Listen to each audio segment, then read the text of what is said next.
কিছুদিন ধরেই আন্তর্জাতিক আইন লঙ্ঘন করে সীমান্তে একের পর এক কাঁটাতারের বেড়া নির্মাণের চেষ্টা চালায় ভারতীয় সীমান্তরক্ষী বাহিনী বিএসএফ।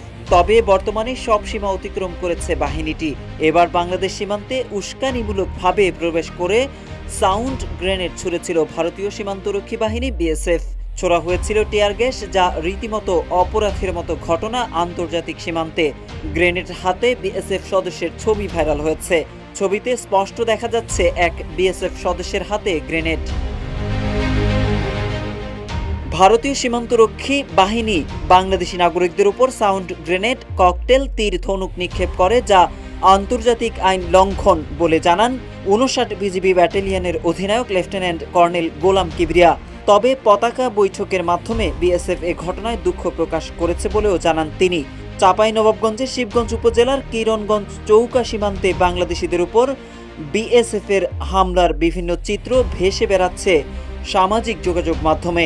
তবে সবচেয়ে বেশি আলোচিত হয়েছে বিএসএফের হাতে সাউন্ড গ্রেনেডের ছবি, যা দেখে হতবাক বাংলাদেশিরা। কেউ না বুঝলেও আমরা আপনার প্রয়োজন বুঝি, আর তাই তো অত্যাধুনিক ফিচার সম্বলিত বিভিন্ন সাইজ আর কালারের ২৫০টিরও বেশি ডিজাইন অপশন নিয়ে ওয়ালটন স্মার্ট ফ্রিজ বোঝে আপনার প্রয়োজন।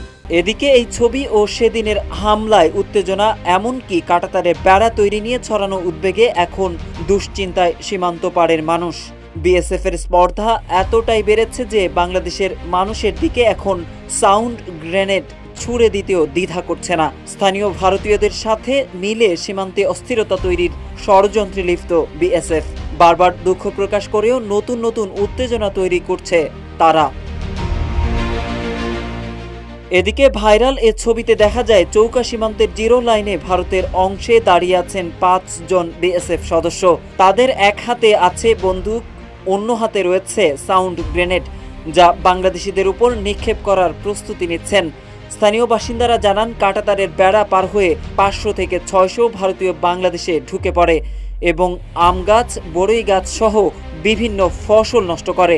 এ খবর ছড়িয়ে পড়লে ভারতীয়দের ধাওয়া করেন বাংলাদেশিরা।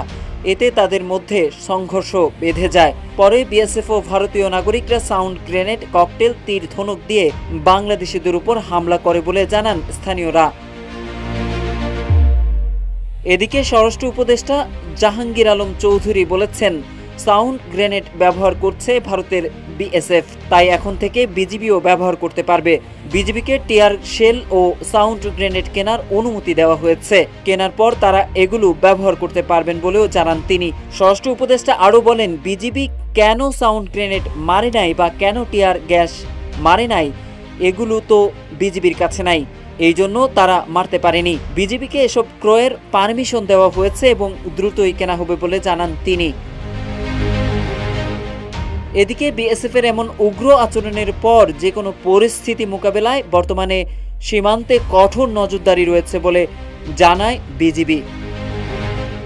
Mohammad Saiful Islam, news desk, Ittefaq.